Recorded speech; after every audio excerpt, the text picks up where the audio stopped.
আমার বন্ধু, তোমার ভাই, তার ভাই, আমার বাবা। Okay, can you tell us some full sentences? আমার মা রান্না করতে পারে। Very good. আমার বন্ধু যেতে পারে। Very good. তোমার ভাই খেলতে পারে। Can play. Very good. Excellent work.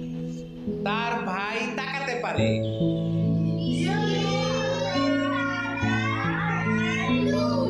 তার ভাই তাকাতে পারে।